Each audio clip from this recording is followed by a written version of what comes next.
আল্লাহর কুদরতি হাতে বান্দাদেরকে বানাইলাম।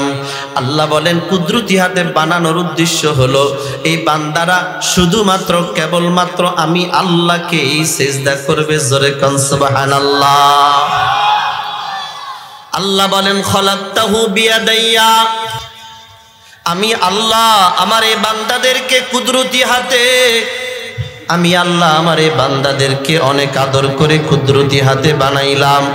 এ বান্দা, এ মুসলমান আমার বাবা ও পর্দানিসীন মা, এই মা, আল্লাহ কিন্তু তোমারে অনেক আদর করে যত্ন করে বানাইলেন। এখন প্রশ্ন, এত আদর এত যত্ন কেন? আল্লাহ বলেন এই বান্দা তো আমাকেই সিজদা করবে, আমারই গোলামি করবে। আল্লাহ বলেন ওয়ামা খলাকতুল জিন্না ওয়াল ইনসা ইল্লা লিয়াবুদুন। যুব সমাজ পারে না, আলহামদুলিল্লাহ, এমন কোনো কাজ নাই।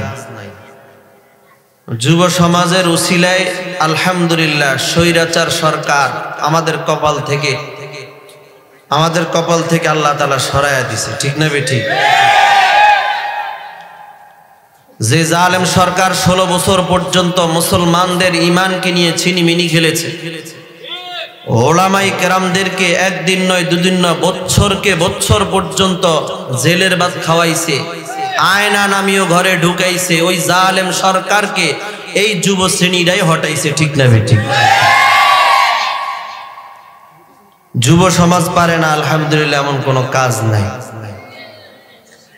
এই যুবক ভাই, কলিজা দিয়ে কথাটা বলে যাই, তোমরা এক হও, তোমরা হাতে হাত রাখো, তোমরা ঈমানওয়ালা হও, তাকওয়াবান হও, তোমরা ইনশাআল্লাহ ইমাম মাহদির সৈনিক হবে। ইমাম মাহদির সৈনিক হবে যুবকরা। হে যুবক ভাই, তোমাদেরকে ধন্যবাদ জানাই, সাধুবাদ জানাই, যাদের অক্লান্ত পরিশ্রমে আজ এই সুন্দর আয়োজন হয়েছে। আল্লাহ এই যুবকদেরকে ইসলামের জন্য মুজাহিদ হিসাবে কবুল করেন, বলেন আমিন। বিভিন্ন বেঈমানরা ইসলামকে ছিনিমিনি খেলার জন্য, ইসলামকে ধূলিসাৎ করে দেওয়ার জন্য, কোরআনকে, আল্লাহকে, আল্লাহর এই কালামকে পৃথিবী থেকে মুছে দেওয়ার জন্য বেঈমানরা বিভিন্নভাবে অপচেষ্টা করে চালিয়ে যাচ্ছে। কিন্তু বলেন, এই জমিনে ইসলাম আছে না নাই? এই জমিনে কোরআন আছে না নাই? এই জমিনে কালেমাওয়ালা আছে না নাই? আল্লাহর কসম করে বলি, আল্লাহর জাত ও সিফাতের কসম, ওয়াল্লাহি লিল্লাহি তাল্লাহি, মালিকের জাত ও সিফাতের কসম করে বলছি, যেই কোরআনের বিরুদ্ধে আচরণ করেছে বেঈমানেরা, ওই কোরআন আছে। যেই কালেমার বিরুদ্ধে আচরণ করেছে ওই কালাম আছে। যেই বিসমিল্লাহর বিরুদ্ধে বিসমিল্লাহ উঠায় দেওয়ার জন্য বেঈমানরা চেষ্টা করেছে, ওই বিসমিল্লাহ আছে। আল্লাহর কসম, স্বৈরাচার সরকার এখন আর বাংলার জমিনে নাই। পিছনের বারান্দা দিয়ে পালাইছে। ঠিক না বেটি? কারা কারা খুশি হয়েছেন? দুইটা হাত উঠে আল্লাহকে দেখায়া দেন। নারায়ে তাকবীর, নারায়ে তাকবীর। আল কোরআনের আলো, আল হাদিসের আলো। আল্লাহ সব যুবকদেরকে কবুল করেন, বলেন আমিন। আমাদের মধুপুরের হুজুর একটা কথা, আজকে এই ঢাকার বুকে জনসমুদ্র ঘটেছে, ওলামায়ে কেরামের পদধূলিতে ঢাকা শহর ধন্য হয়েছে। সোশ্যাল মিডিয়ায় এবং বিভিন্ন প্রিন্ট মিডিয়ায় প্রচার হয়েছে, আপনারা দেখেছেন। আমাদের মধুপুরী বিশ্ব হুজুর বলেছে, নবীর পরে নবী নাই, সংসদে আইন চাই। ঠিক না বেঠিক? নবীর পরে, সবাই বলেন, নবীর পরে সংসদে, নবীর পরে নবী নাই, নবীর পরে নবী নাই। মুসলমানরা কলিজা হাত দিয়ে বলেন, এই কথা সকলে বাস্তবায়ন করতে চান তো ইনশাআল্লাহ? শরীরের মধ্যে এক ফোঁটা রক্ত থাকা সত্ত্বেও এই জমিনের মধ্যে কোন বেঈমান যদি নবী বলে দাবি করে, ওই বেঈমানকে কল্লা ফালায় দেওয়া হবে। আমাদের নবী বিশ্ব নবী সাল্লাল্লাহু, এই নবীর পর আর কোন নবী আছে? আসবে? কাদিয়ানি কি বলেন? সবাই বলেন কাদিয়ানি কি? এটা প্রত্যেক মুসলমানের কলিজায় গাঁথতে হবে। কাদিয়ানি কাফের, স্পষ্ট কথা। কাদিয়ানিরা বাংলার জমিনে আছে, থাকুক, আমাদের কোনো দ্বিমত নাই। এই ভাই বলেন হিন্দুরা আছে না নাই? আপনার এলাকায় হিন্দু আছে না? বৌদ্ধ বিভিন্ন জায়গায় আছে না নাই? খ্রিস্টান আছে না নাই? ইহুদি আছে না নাই? বিভিন্ন জাতি বসবাস করে কি করে না? কাদিয়ানিরাও বসবাস করবে, কিন্তু আইডি কার্ডের মধ্যে মুসলমানের নাম ব্যবহার করে বসবাস এই জমিনে করতে পারবে না। এটা মুসলমানের দাবি। আমি আওয়ামী লীগ বুঝি না, বিএনপি বুঝি না, জামাত বুঝি না, জাসদ বুঝি না, হেফাজত বুঝি না, খেলাফত বুঝি না। সমস্ত মুসলমানের কলিজার এক দাবি, এই দেশের মধ্যে কাদিয়ানের যদি থাকতে হয়, মুসলমানের পরিচয় নয়, বেঈমানের পরিচয়।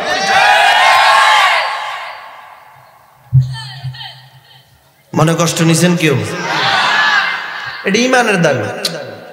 আপনি কালেমাওয়ালা না?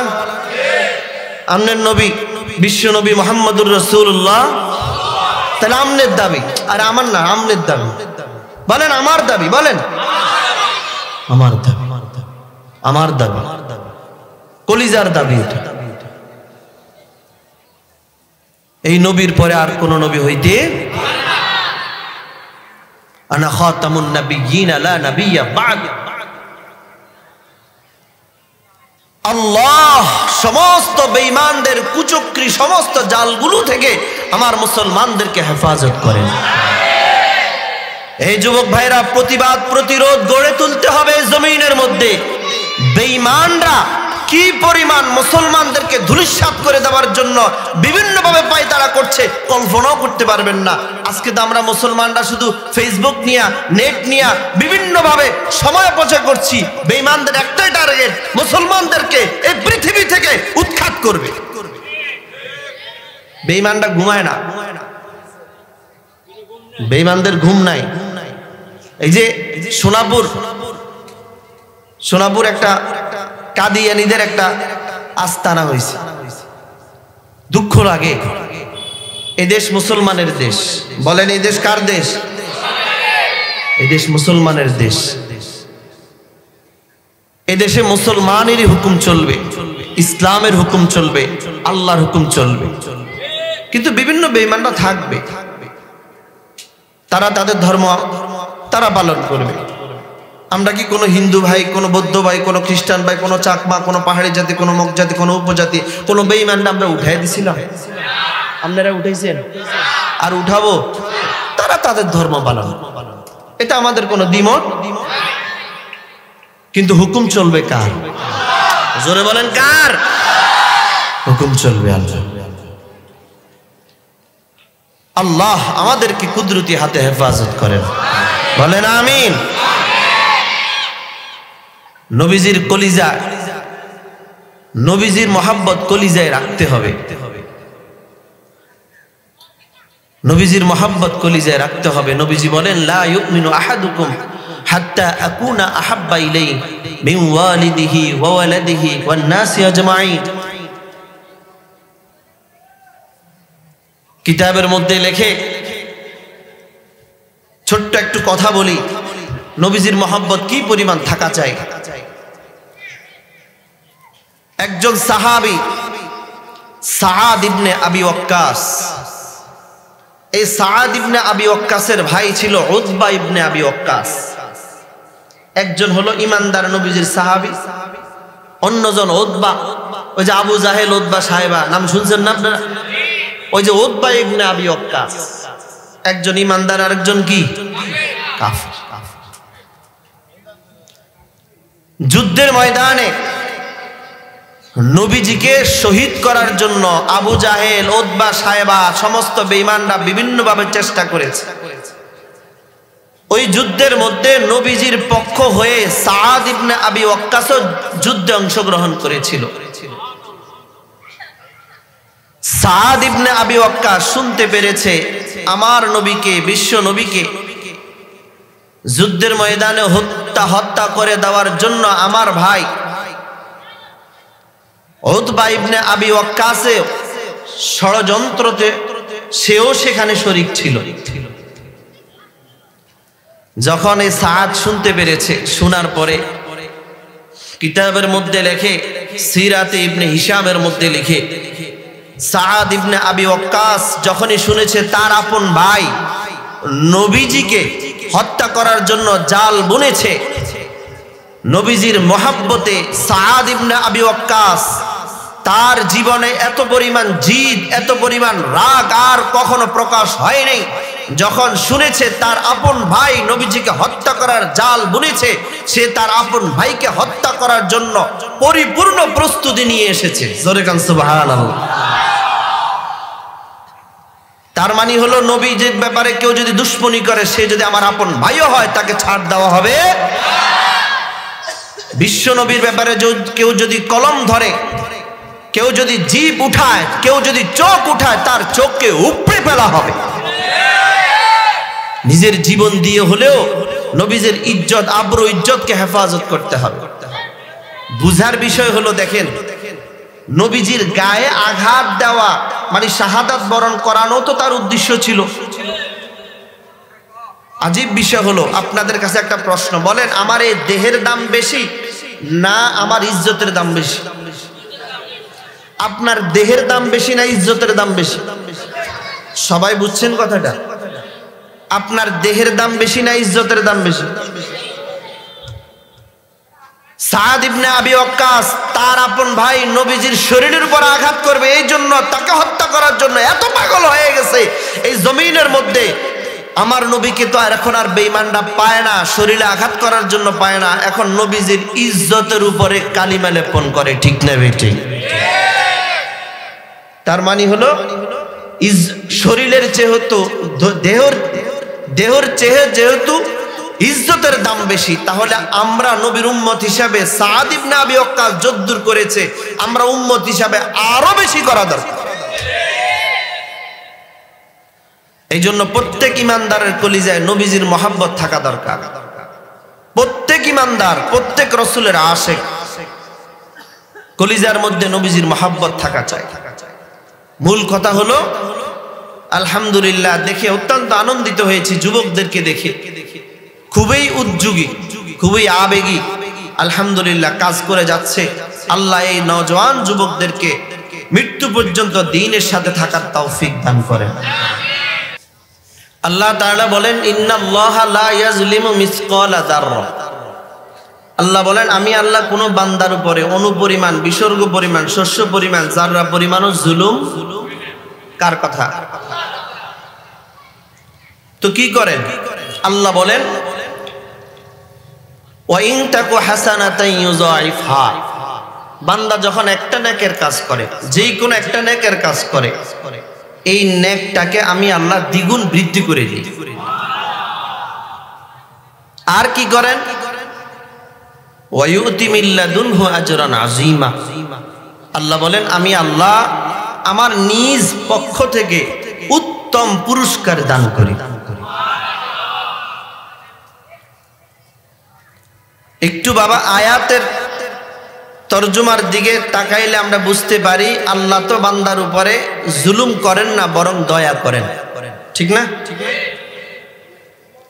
এই আয়াতকে সামনে রেখে আপনাদেরকে ছোট্ট একটা উপমা শোনাই। দেখেন, কোন মানুষ যখন মানুষের উপরে বিনা অপরাধে একজন অপরজনকে আঘাত করে, তাকে বলা হয় জালেম। যে আঘাত করে তাকে কি বলে? যে আঘাত প্রাপ্ত হয় তাকে কি বলে? মাজলুম। বলেন কি বলে? মাজলুম। আচ্ছা বলেন তো, আমাদের জিন্দেগিতে রোগ শোক বলা মুসিবত হয়নি? ডায়াবেটিস, প্রেসার, হার্টের সমস্যা, হঠাৎ স্ট্রোক, বাচ্চাটা অসুস্থ, বেবি অসুস্থ, হয় কি হয় না? আপনারাই বলেছেন একটু আগেই, যে আঘাত করে, যে কষ্ট দেয়, সে হয় জালেম, যে আঘাত প্রাপ্ত হয় সে হয় মাজলুম। রোগ শোক বলা মুসিবতে আমরা কষ্ট পাই। বাবা একটু বুঝে থাকলে বলবেন, এই রোগ শোক বলা মুসিবত দেন কে? সবাই বলে নাই। রোগ শোক বলা মুসিবত দেন কে? কিছুদিন আগে আমাদের নোয়াখালীতে কি পরিমাণ বন্যা হয়েছিল, দিছেন কি? দেখছেন, আজীব বিষয়। আমার শ্বশুর জান মাওলানা শরীফুল্লাহ দামাত বারাকাতুম বলছিলেন, এই পরিমাণ পানি হয়েছিল, এই পানিগুলো কই গেল? যেখানে গেছে সেখানেও বাড়ে নাই, এখান থেকে গেছে গেল কোথায়? সুবহানাল্লাহ পড়েন। বন্যার সময় মানুষের কি পরিমাণ কষ্ট হয়েছে, এটা বলার মতো ভাষা আমার নাই। যারা অনুধাবন করেছেন তারাই বুঝতে পেরেছেন কষ্টটা কি পরিমাণ হয়েছে। ঘর ছাড়া, বাড়ি ছাড়া, কেউ আপনার ফিডাইও তো ঘর থেকে বাইর করতে পারতো না। এক ফানি আপনার আশ্রয় কেন্দ্র নিয়ে উঠেছে, ঠিক না বেঠিক? সবকিছুর মালিক কে?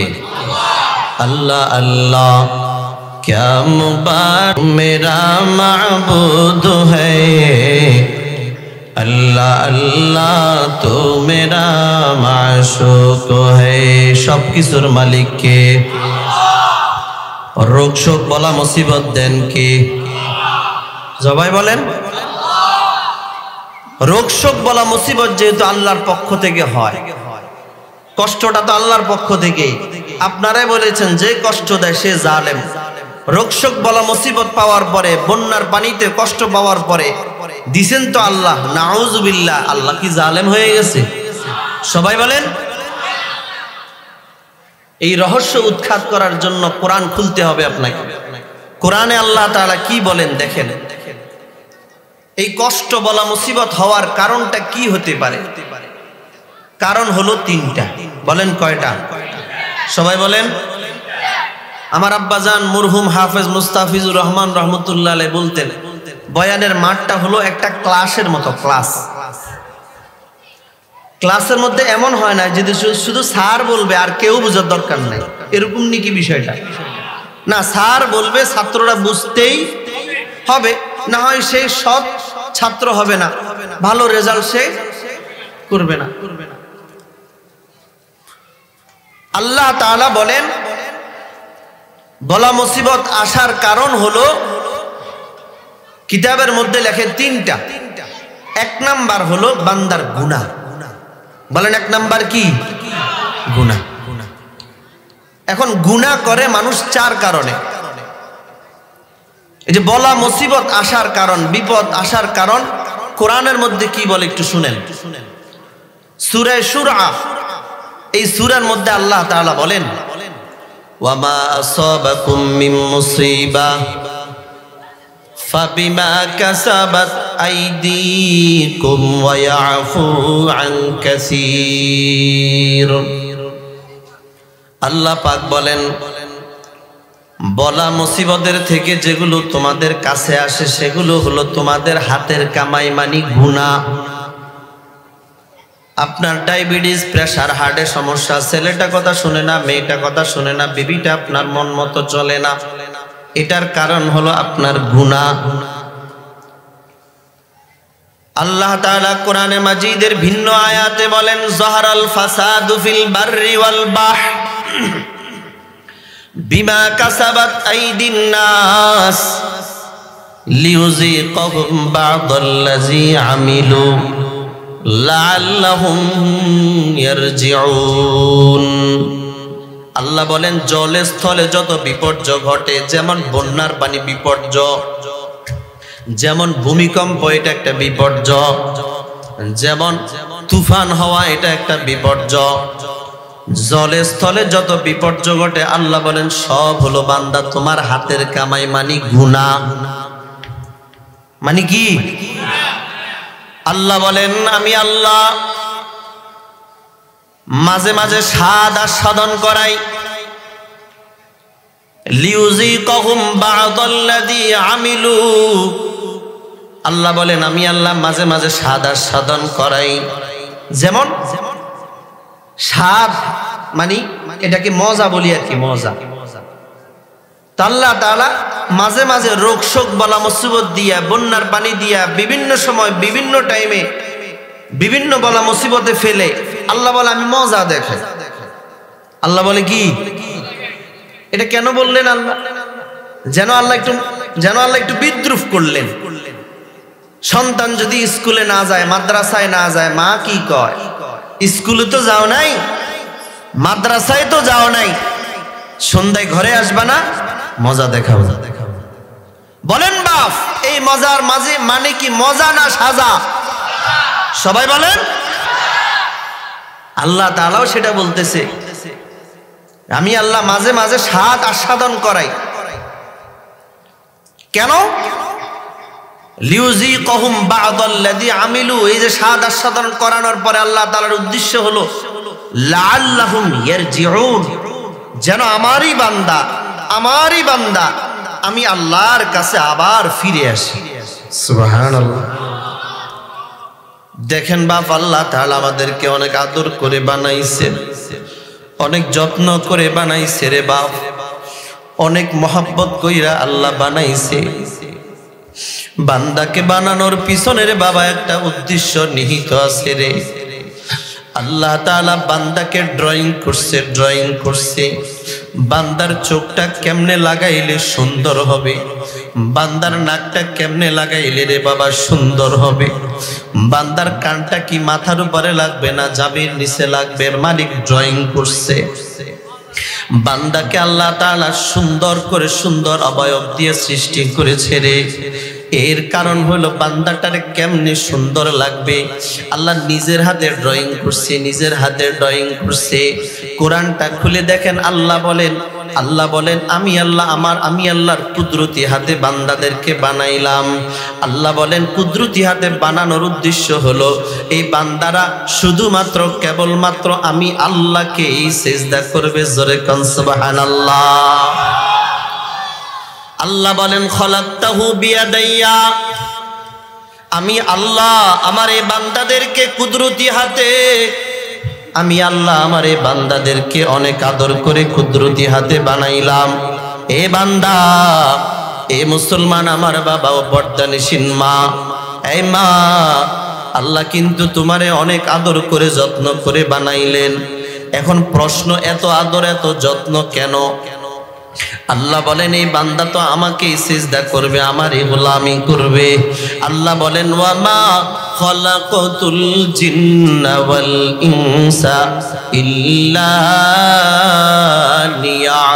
লিয়াবুদুন। আল্লাহ বলেন আমি আল্লাহর বান্দারা আমি আল্লাহরই শুধুমাত্র কেবলমাত্র আমি আল্লাহর গোলামি করবে, ইবাদত করবে। আমি আল্লাহ মানব বানাইলাম, জিন বানাইলাম আমি আল্লাহর ইবাদত করার জন্য। এ মুসলমান আমার বাবা, শুধু তাই নয়, আল্লাহ তাআলা বলেন আমি আল্লাহ তো গোলামির জন্য বানাইলাম, ইবাদতের জন্য বানাইলাম। এখন প্রশ্ন, ইবাদতটা কেমন হবে, ইবাদতের ধরনটা কেমন হবে? আল্লাহ বলেন আল্লাযী খলাকাল মাউতা ওয়াল হায়াতা লিয়াবলুয়াকুম আইয়ুকুম আহসানু আমালা। আল্লাহ বলেন আমি আল্লাহ হায়াত এবং মওত সৃষ্টি করেছি, আমি আল্লাহ দেখব, পরীক্ষা করব, আমি আল্লাহ দেখব তোমরা কারা উত্তম আমল করো, ভালো আমল করো। এ মুসলমান আমার বাবা, আল্লাহ তাআলা আকসার শব্দ ব্যবহার করেন নাই। আকসার শব্দের অর্থ অধিক, মানে বেশি। আল্লাহ বলেছেন আহসান। আকসার শব্দ কি বলেন? বেশি, অধিক। আহসান শব্দের অর্থ কি? ভালো। বলেন কি? ভালো। বলেন বাপ, আল্লাহ কি আমাদেরকে বেশি আমলের জন্য বানাইলেন না ভালো আমলের জন্য বানাইছে? সবাই বলেন। আল্লাহ তাআলা আকসারু আমালা বলেন নাই, আহসানু আমালা বলেছে। আহসান শব্দের অর্থ হলো ভালো, উত্তম। আল্লাহ তাআলা বেশি আমল চান না, ভালো আমল চান। 5 ওয়াক্তের 1 ওয়াক্ত পড়লেন, 4 ওয়াক্ত পড়লেন না, এই আমল আল্লাহ কথা কোন, এই আমল আল্লাহ চায়? সপ্তাহে পুরা সপ্তাহ খবর নাই জুমার নামাজে কি ঠেলা ঠেলি, এমন মুসল্লি আপনাদের এলাকায় আছে না নাই? আল্লাহ এই ধরনের নেক আমল আল্লাহ চায় না। আমাদের শায়েখ আরিফ বিল্লাহ হাকিমুন নফস আল্লামা মুফতি মুশতাকুন নবী হাফিজাহুল্লাহ শায়েখ বলেন, যে সারাটা সপ্তাহ যে তুমি নামাজটা পড়ো নাই, শুক্রবারে যে আসছো দুইটা জুমা দিতে, এই দুইটা রাকাত পড়ে যে দৌড় মারছো, দুইটা রাকাতও তো কদ্দুর কবুল হয়েছে এটা আমরা বুঝছি। যদি কবুল হইতো পরে 4 রাকাত সুন্নত পড়ে যায়, ঠিক না বে ঠিক? কারণ হাদিসের মধ্যে আছে কোন বান্দার যখন নেক আমল কবুল হয়, ওই নেক আমলের পরে অন্য নেক আমলের প্রতি উৎসাহ উদ্দীপনা তৈরি হয়। যে বান্দা নেক আমল করার পরে নেক আমলের জন্য আগ্রহ তৈরি হয় না, বোঝা গেল তার আগের আমলগুলো কবুল হয় নাই। বহু মুসলমান আছে নামাজ পড়ছে আর নামাজ ছেড়ে দিছে, আছে না নাই? বহু নাফরমান কপাল পোড়া কম বক্ত, চেহারার মধ্যে নবীর সুন্নাত দাড়ি ছিল, একটা সময় নবীজির কলিজার মধ্যে ছুরি চালাইছে, এমন নাফরমান আছে না নাই? প্রমাণ হয়ে গেল তার এই আমল ইখলাস সম্পূর্ণ হয় নাই। এই জন্য তার চেহারার মধ্যে আল্লাহ তাআলার এই সুন্নাত দাড়িটা রাখার সুযোগ তাকে আল্লাহ দেয় নাই, ঠিক না বে ঠিক?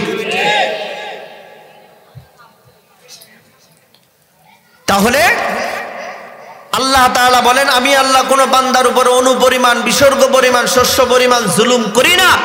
করেন কি? আল্লাহ দয়া করেন।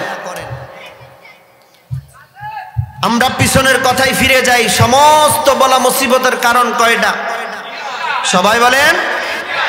3টার মধ্যে 1 নাম্বার হলো বান্দার গুনাহ। আর এই গুনাহ করে মানুষ 4 কারণে। বলেন কয় কারণে? 4 কারণে। 1 নাম্বার, বান্দা গুনাহ করে, বান্দা মনে করে আমাকে কেউ দেখে না, আমাকে কেউ দেখে না, আমাকে কেউ দেখে না।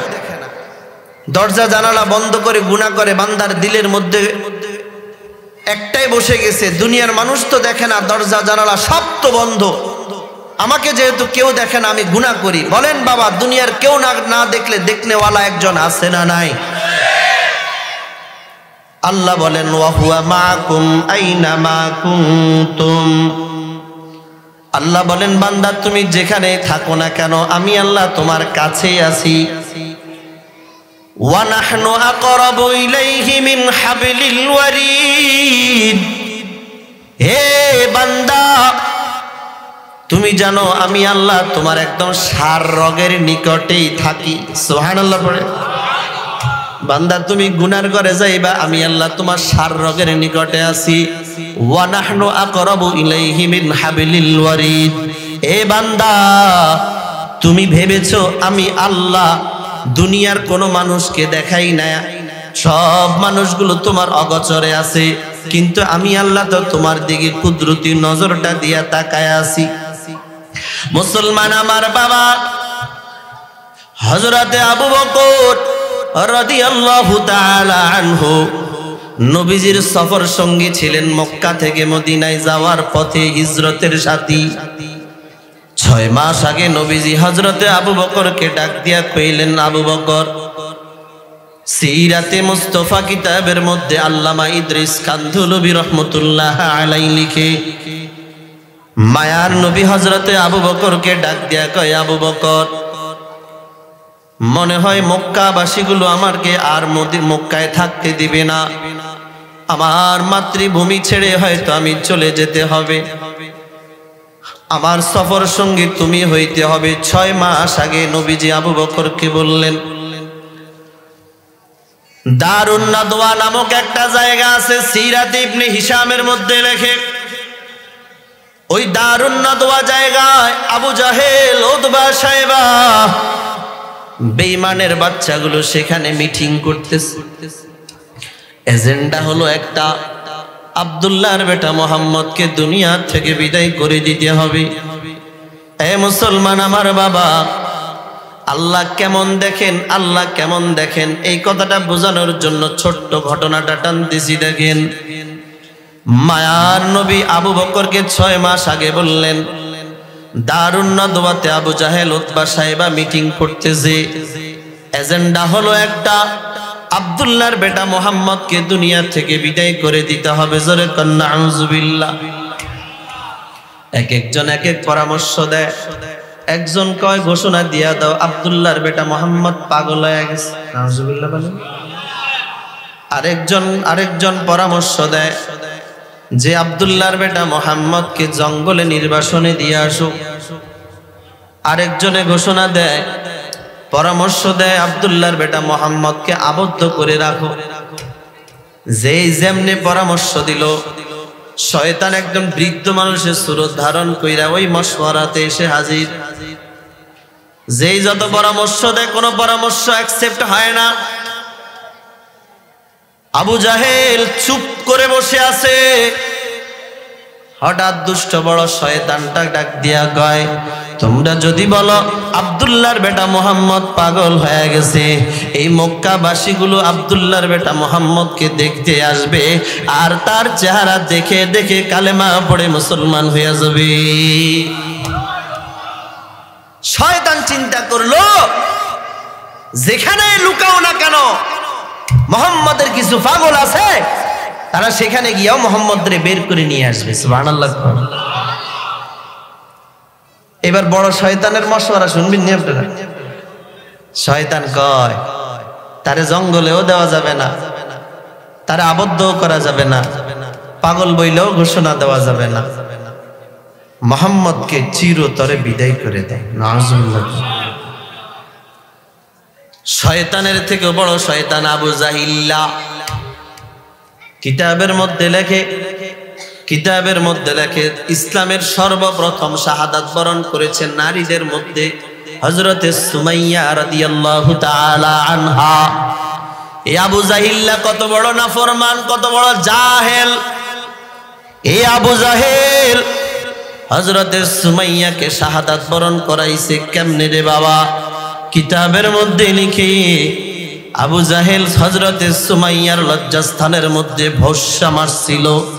ওই ভস্যা মারা অবস্থায় হযরতে সুমাইয়া ইসলাম ধর্মের সর্বপ্রথম নারী হিসাবে শাহাদাত বরণ করে দিছে। এ আবু জাহেল কত বড় জাহেল। শয়তানের এই মশওয়ারা শুনে আবু জাহিল্লা, সে তো শয়তানের থেকে বড় শয়তান, সে শুনে খুশি হয়ে গেছে।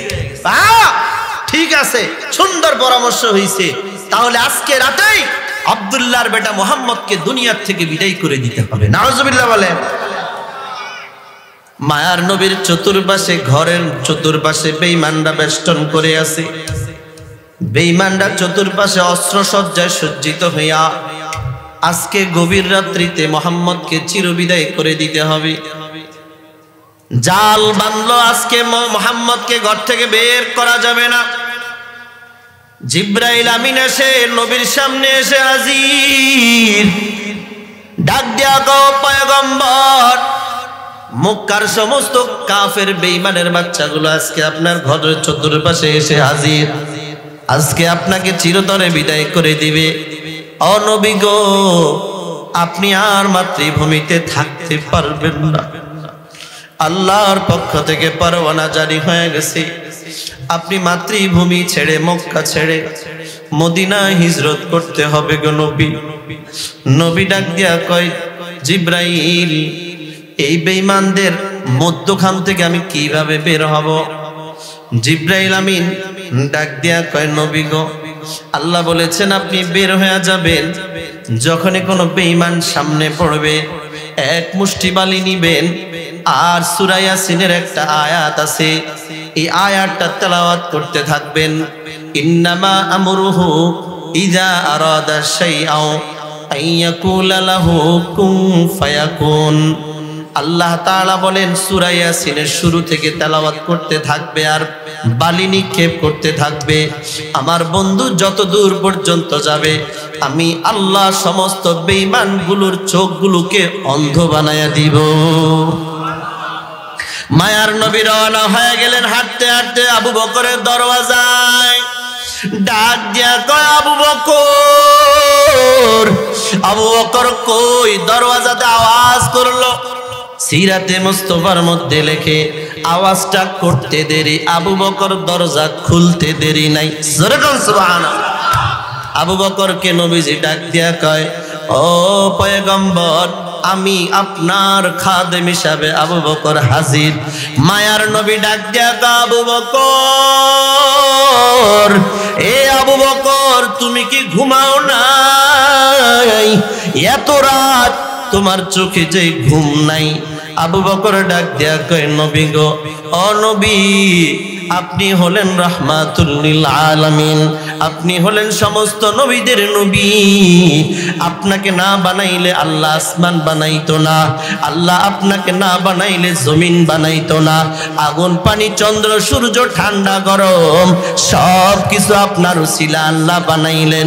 আপনি যে আমাকে 6 মাস আগে বলেছিলেন, এ আবু বকর আমার সাথে সফর সঙ্গী তুমি হইতে হবে, 6 মাস আগে যে বলেছেন, ওই 6 মাস থেকে আজকের এই রাত পর্যন্ত আমি আবু বকর আমার পিঠটা এই ঘুমের বিছানায় লাগাই নাই। জোরে কান সুবহানাল্লাহ।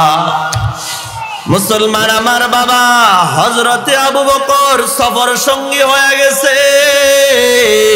মায়ার নবী শহর রওনা হয়ে গেল মদিনার দিকে হিজরতের উদ্দেশ্যে। মায়ার নবী আর হযরতে আবু বকর সব পরামর্শ করলেন, এখন সরাসরি মদিনায় যাওয়া যাবে না, পথিমধ্যে অবস্থান করতে হবে। এক পাহাড়ের মধ্যে অবস্থান করলেন। পাহাড়ের গুহার একটার ভিতরে নবীজি ঢুকলেন। হযরতে আবু বকর তাকায়া দেখতেছে, হযরতে আবু বকর তাকায়া দেখতেছে বেঈমানদের পাও দেখা যায়। তারা খুঁজতে খুঁজতে পাহাড়ে এসে ঢুকছে। এই বেঈমানরা যে ঘুরতেছে তাদের পাও দেখা যায়। আবু বকর ডাক দেয়া কয়, পয়গম্বর, বেঈমানদের পাও দেখা যায়, আমরা কি এখান থেকে সরে যাব? বেঈমানরা যদি আমাদেরকে দেখে হত্যা করে ফেলবে। মায়ার নবী ডাক দিয়া কয়, লা তাহজান ইন্নাল্লাহা মা'না। এ আবু বকর, আমি আর তুমি শুধু দুইজন নয়, আমাদের দুজনের সাথে একজন আছে। জোরে কোন কে? লা তাহজান ইন্নাল্লাহা মা'না। এ বাবা, গুনাহ করে মানুষ 4 কারণে। 1 নাম্বার কারণ, বান্দা মনে করে আমাকে কেউ দেখে না। 2 নাম্বার কারণ হলো বান্দা মনে করে আমার কাছে কেউ নাই। বলেন বাবা, দুনিয়ার যদি কেউ না থাকে, থাকেন একজন কে? মুসলমান আমার বাবা, 3 নাম্বার কারণ, আল্লাহ তাআলা বলেন যে বান্দা গুনাহ করে, 3 নাম্বার কারণ হলো তার কথা হলো আমার দিলের খবর কেউ জানে। এই জন্য দিলের খবর কেউ জানে না, মনে মনে মাদ্রাসার বিরুদ্ধে চক্রান্ত করে এমন নাফরমান আছে না নাই? দিলে দিলে গুনাহ করে এমন নাফরমান গুনার জাল বুনে আছে না নাই? মসজিদের বিরুদ্ধে কথা কয়, মসজিদের বিরুদ্ধে দিলে দিলে ষড়যন্ত্র করে নাফরমান আছে না নাই? দিলের খবর জাননেওয়ালা একজন কে? আল্লাহ বলেন, ওয়ায়ালামু খাইনাতাল আ'য়ুনি ওয়া মা তুখফিস সুদূর। কোরআন খুলে দেখেন, আল্লাহ বলেন, বান্দা, তোমার কলিজার মধ্যে, তোমার দিলের মধ্যে গুনাহ নিয়ে যে জল্পনা কল্পনা করো, সেই দিলের খবরও আমি আল্লাহ জানি। শুধু তাই নয়, চোখের পলক, ইয়ালামু খাইনাতাল আ'য়ুনি ওয়া মা তুখফিস সুদূর। আল্লাহ বলে যে চোখের পলকে যে গুনাহ করো, এই গুনার খবরও জানেন কে? আরে জোরে বলেন কে? দিলের খবর আল্লাহ জানেন। 4 নাম্বার হলো, আল্লাহ তাআলা বলেন আমাকে কেউ কিছু করতে পারবে না। বান্দা গুনাহগার মনে করে আমাকে কেউ কিছু করতে পারবে না, এই জন্য বান্দা গুনাহ করে। এই জন্য দেখবেন 30 বছর 32 বছর বয়সী এই যুবকটা একমাত্র শুধুমাত্র রাজনৈতিক প্রভাবের কারণে বাবার বয়সী বৃদ্ধকেও গালে চড় লাগাইতে দ্বিধাবোধ করে না, এমন যুবক আছে না নাই? যুবক যারা রাজনৈতিক প্রভাবে মানুষের উপরে জুলুম করছো, এই জুলুমের বিচার একদিন হবে, ঠিক না ঠিক? এই গদি চিরস্থায়ী নয়। যেদিন পালাইছে এর আগের দিনও কি আপনারা কল্পনা করছেন? 16 বছর আল্লাহ ছাড় দিছে, ছেড়ে দেন নাই, ঠিক না ঠিক? সুযোগ দিছে আল্লাহ। আলেম ওলামাদের চোখের পানি, আলেম ওলামাদের রক্ত ঝরানো, এটা আল্লাহর আরশ পর্যন্ত পৌঁছায়। মান আদালি ওয়ালিয়ান ফাকাদ আযানতু বিহারব, যে আল্লাহ ওয়ালাদের সাথে দুশমনি করবে, আল্লাহর পক্ষ থেকে মালিক নিজে ওই বেঈমানের বিরুদ্ধে যুদ্ধ ঘোষণা করবে। আল্লাহ ওয়ালাদের রক্ত ঝরানো নয়। নাইবা আমির সাহেব হুজুর দামাত বারাকাতুহুর রক্ত ঝরাইছে বরিশালের জমিনে। আল্লাহর ওলি ডাক দিয়া কইছে এই নাফরমানের ধ্বংস অনিবার্য। আর আলহামদুলিল্লাহ এই জমিনের মানুষ ধ্বংসটা নিজের চোখে দেখছে। কতক্ষণ ঠিক না বেটে? আমার মনে আছে ছোট্টবেলায় আমি তখন দেখছিলাম, এই তো ইনশাআল্লাহ আমার চোখে দেখা ছোটবেলায় শাইখুল হাদিস সাহেব হুজুর রহমতুল্লাহ আলাইহি, আমিনী সাহেব হুজুর রহমতুল্লাহ আলাইহি, এই আল্লাহর ওলিদেরকে শুরু করে হাফিজ হুজুর রহমতুল্লাহ আলাইহি একবারে কাছের জিনারা ছিলেন। আমিনী সাহেব হুজুর রহমতুল্লাহ আলাইহি, শাইখুল হাদিস সাহেব হুজুর রহমতুল্লাহ আলাইহি যুগে যুগে যুগে যুগে সমস্ত ওলামায়ে কেরামদেরকে কারারুদ্ধ করে তাদের জীবনকে তছনছ করে দিছে এই বেঈমান। ঠিক না বেটে? এই জন্য আল্লাহ তাআলা ছাড় দেন, ছাড় দেন। বলেন কি দেন? সবাই বলেন আল্লাহ ছাড় দেন, ছেড়ে দেন না। জের আছে, বলেন কি আছে? জের আছে। ঘুন্টিটা ছেড়ে দিলে ঘুন্টিটা মনে করে আমি তো উঠছি, আকাশে উঠতেই থাকি, এমন ভাবে উড়ে যেন সে আর কখনো ফিরে আসবে না।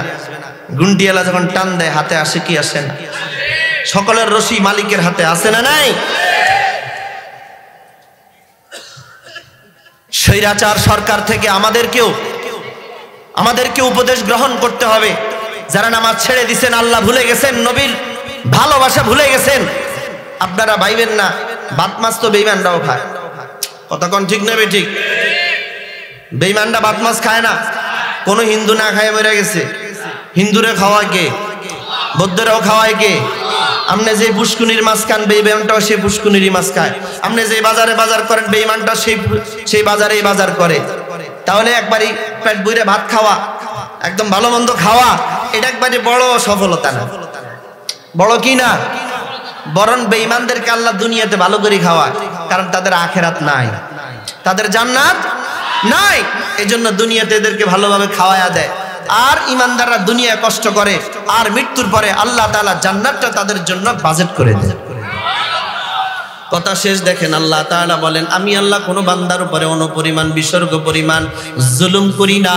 আল্লাহ বলেন ইন্নাল্লাহা লা ইয়াজলিমু মিসকালা যাররা ওয়া ইন তাকু হাসানাতান ইউযাইফহা ওয়া ইউতি মিন লাদুনহু আজরান আযীমা।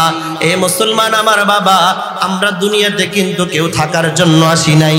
এই জন্য বাবা অনুরোধ করে বলে যায়, আর গুনাহ নয়, ফিরে আসতে হবে, নিজেও আল্লাহ চিনতে হবে, নিজেও আল্লাহকে ভালোবাসতে হবে, নিজেও নবীকে ভালোবাসতে হবে, নিজেও দিন শিখতে হবে, কোরআন শিখতে হবে। শেষ একটা মেডিসিন আপনাদেরকে দেয়া যায়, নিজেও কোরআন শিখবেন, সন্তানটারেও কোরআন শিখাবেন, নিজেও দিনদার হবেন, সন্তানদেরকেও দিনদার বানাবেন। মুসলমান আমার বাবা, এটা একটা মাদ্রাসা, যেই মাদ্রাসাতে দিন শিখানো হয়, কোরআন শিখানো হয়। ঠিক না ঠিক? আমি আসার পথে আমার সিএনজিতে এক আল্লাহর বান্দা, এই মাদ্রাসারই একজন গার্ডিয়ান, আল্লাহর বান্দা আমারে বলতেছে, হুজুর আমার ছেলেটাই মাদ্রাসায় পড়ে, কিন্তু ছেলেটা বড় এতিম, ছেলেটার দুনিয়াতে মা নাই। এই ছেলেটার জন্য আমার বড় খারাপ লাগে। সে বেচারাও কি করবে, হয়তো অন্যত্র বিয়ে করে সংসার চালায়। এই আল্লাহর বান্দা কিন্তু ছেলেটার জন্য বড় মায়া আছে। আল্লাহর এই বান্দা ছেলেটারে মাদ্রাসায় পড়াইছে। এ বাবা, এতিম সন্তানগুলো শেষ রাতে উঠিয়া যখন বাবা তুমি ঘুমাও, তখন তারা শেষ রাতিয়া উঠে বসে বসে মালিক রে ডাকে, তারা মালিক রে সেজদা করে, তাদের চোখের পানি দিয়া বুকটা ভাসে রে বাবা। এটা কিন্তু এই বাচ্চারা, এই এতিমদের চোখের পানির উসিলা আল্লাহর কসম আল্লাহ তাআলা তোমার মুখের মধ্যে লোকমা তুলে দেয়। শুধু তাই নয়, কোরআনওয়ালাদের উসিলা আল্লাহ তাআলা শুধুমাত্র এই চার দেওয়ালের মধ্যে তেলাওয়াতের নূর সীমাবদ্ধ থাকে না। এই তেলাওয়াতের নূর আল্লাহ তাআলা এলাকার প্রত্যেকটা মুসলমানের কবরে কবরে পৌঁছায়া দেয়। এই জন্য বাবা অনুরোধ করে বলে যাই, দুনিয়াতে আমরা কেউ থাকার জন্য আসি নাই। আজকে আমরা সব মানুষকে আপন কই, আসলে কেউ আপন নয়, সব সন্তানগুলা কিন্তু পর হয়ে যাবে, কিন্তু যেই সন্তানটা কোরআনওয়ালা হবে এই সন্তানটা কিন্তু আপনার আপন থাকবে।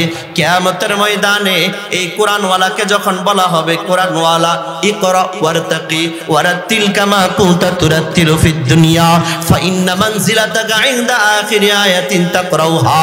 কোরআনওয়ালাকে যখন বলা হবে কোরআনওয়ালা ইকরা, তুমি তেলাওয়াত করতে থাকো, উপরে উঠতে থাকো, উপরে উঠতে থাকো, যেখানে গিয়া তেলাওয়াত শেষ হয়ে যাবে সেখানে তোমার জন্য আমি আল্লাহ জান্নাতটা বানায়া রাখছি।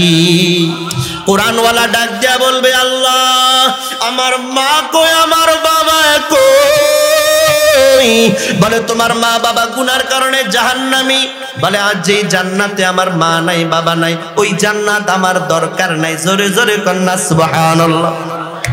যদি একটা সন্তান রে বাবা কোরআনওয়ালা বানাইতে পারেন এই সন্তানটা আপনারে ছাড়া জান্নাতে ঢুকবে না।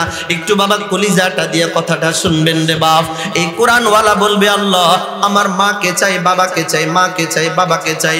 আল্লাহ তাআলা কুদরতি হাতে জাহান্নাম থেকে তার মা বাবাকে উঠায়া নিয়ে আসবে, তাকায় দেখবে তার মা বাবা দুইটা কয়লা হয়ে গেছে। নাউজুবিল্লাহ বলে।